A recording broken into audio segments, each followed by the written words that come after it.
Hi everyone, welcome back to my YouTube channel. My name is Sasha. For all of you guys that are new here on this channel, I speak about my entire journey as it regards migrating from one country, which is Jamaica, to Canada. In this specific video, I will be talking about how I actually found the institution that I wanted to study at, because this is actually the first step when you think about it, finding the institution, the college or the university that you want to study at, then getting accepted, then coming up with the funds and other documents, etc., then applying for the visa.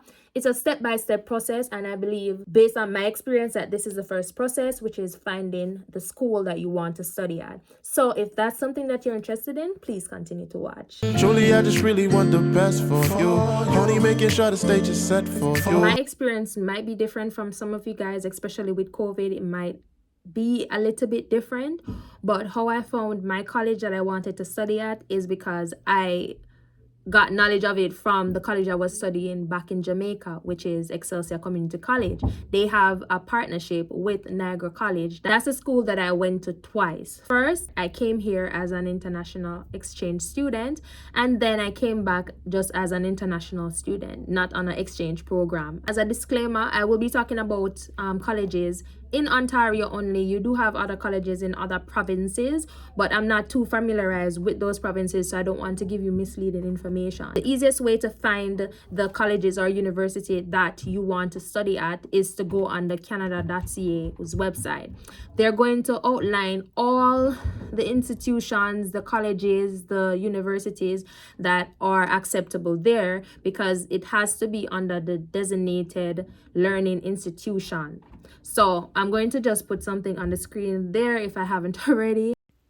This information that I will be reading can be found on the canada.ca's website, as stated before. The designated learning institution list. So to apply for a study permit, you need an acceptance letter from a designated learning institution. A designated learning institution is a school approved by a provincial or terrestrial government to host international students. They also made mention that if you already got your study permit and you're in Canada, and say that institution loses its designated learning institution status, you can actually continue to study at that school until your permit expires. But if you're renewing that status, you have to enroll in a designated learning institution. The website also talks about the post-graduation work permit. Most designated learning institutions offer the option to get a postgraduate work permit after graduating, but I will be making a separate video for that and talking about how many hours you can work. But yes, you can work while you attend school in Canada. The postgraduate work permit is something that you can apply for after you finish your studies, but not all designated learning institutions and not all programs of study make you eligible to apply for it after you graduate. So you should bear that in mind if that's something that you're looking into, or you want to do that after, or that's your aim to even come to Canada, is afterwards you apply for your work permit. Make sure you check the DLI of your choice and also the program that you will be studying if they offer that as an option afterwards. As you can see, there are 3 steps in getting your designated learning institution. The first step is by choosing the province your school is in. As I mentioned earlier in the video, I will be talking about only Ontario because that's what I'm familiarized with. The second is you can type in keywords such as the name of the school or city that you're also interested in. And then the last one is find a designated learning institution number, write it down, details of study, when you plan to study there and all of that. This is the same number that you're going to need when filling out your application for your study permit. It will be under the section talking about the details of intended study in Canada. It is okay if you actually don't remember the designated learning institution number, because this will always be on the canada.ca's website. And the institution that you get accepted to should send you an acceptance package, whether via email or to your direct address, but it should have the designated learning institution number included in the package for reference. So we're moving on to the first step. As the website states, we're supposed to select the province/territory that the school is in, or if you don't know your school as yet, you just select the province that you're interested in studying in, if you get what I mean. So in this case, as I mentioned before, I'll be talking about Ontario only because that's where I'm familiarized with. But if it's a case that you want to check out other provinces, I was just showing you a list before to say, okay, those are the other provinces that you can actually study at. The second step is to type in the filters or the keywords that you would want to narrow down your search a little bit. So like the city you want to study in, maybe the campus or the school. If there's a school that you're interested in already, you can just type it in there. I just typed in Niagara College. That's the college that I went to over here. Or you can actually just scroll to the bottom, go through all the schools that are there. I think the list is like 58 pages. So you can just click on next until you find something that you want to study at. So I only typed in Niagara and Niagara College, Canada came up. It could also be the city Niagara, but let's see when I delete my keyword, you're going to see how it is listed on the page in alphabetical order, and the page, as I mentioned before, they have 53 pages. You can click on next to see all the colleges/universities that are available under the designated learning institution. Let's stop for a second and focus on the listing headings. I would say on the top part of the school listings, on the far right, we start with the postgraduate work permit eligible programs. All the institutions will select yes or no if they offer that.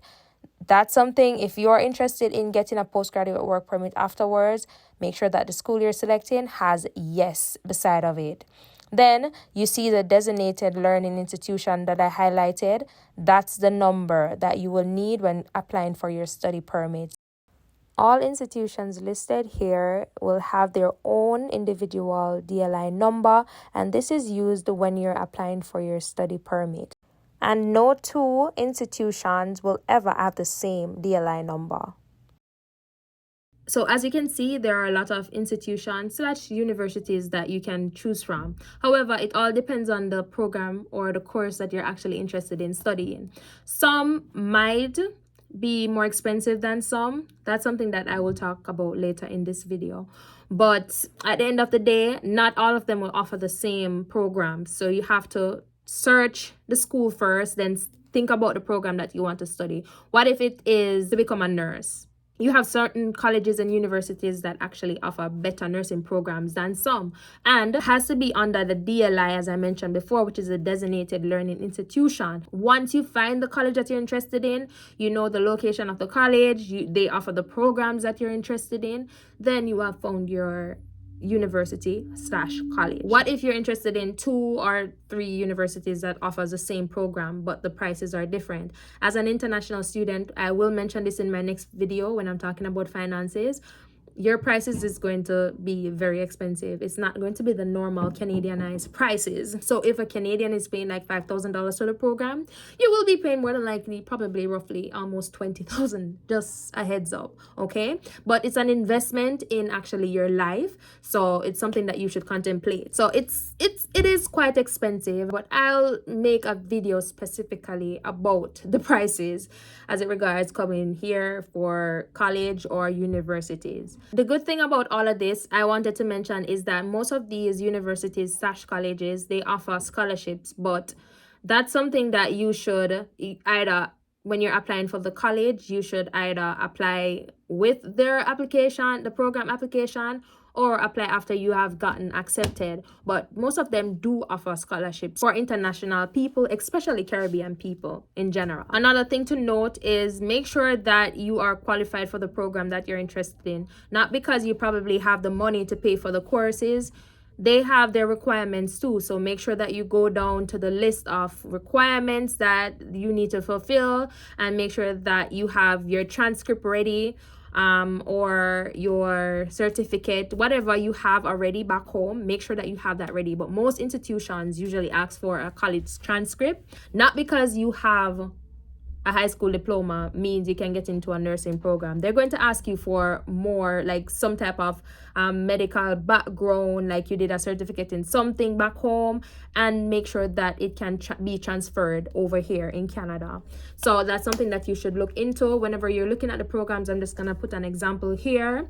You click on like the course details or requirements, and you'll see everything that they would need from you. So as long as you meet that requirement and you like the school, you like the price too, then you can go ahead and think about applying for it. Most of these institutions usually have application fee. Some of them will probably have a waiver sometimes, or something, a promotion happening where you can apply for free, which is totally fine and good for you, but you have to make sure that you're on the ball for getting that promotion.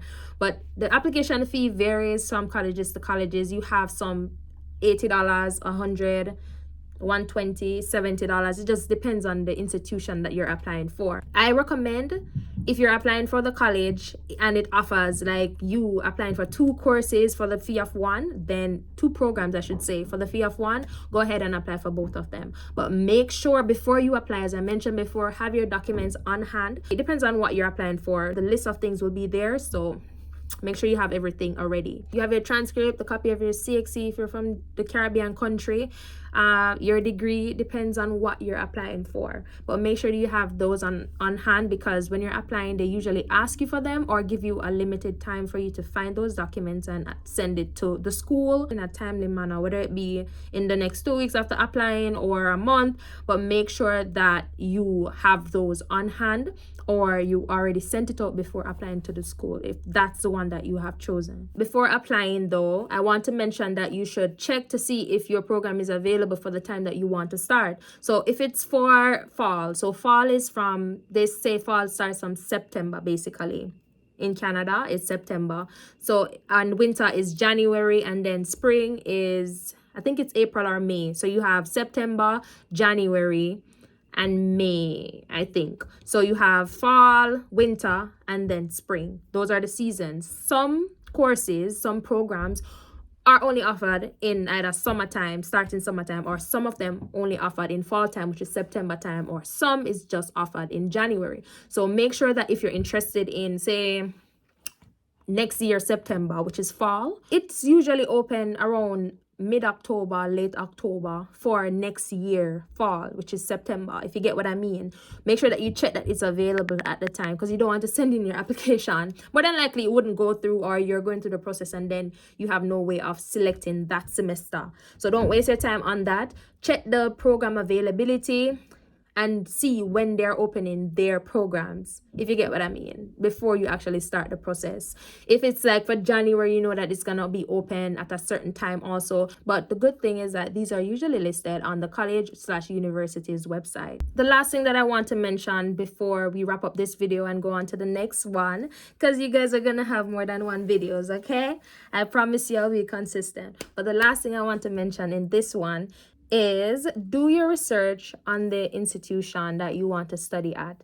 Not because it falls under the category that is needed for you to study in Canada to get the work permit afterwards, meaning that it's a great school or a school that you would find interest in just because they offer your program. If you're somebody like me, think about like extracurricular activities, the exposure and the value of your degree or certificate, diploma, whatever you planning on studying. Think about that afterwards to see if it's a recognized institution, to be like, okay, after I get this certificate, degree, or graduate degree or diploma, is it going to be really recognized? Is it the institution in Canada that's really recognized by others to be like, okay, I'm gonna get the job that I am aiming for after this?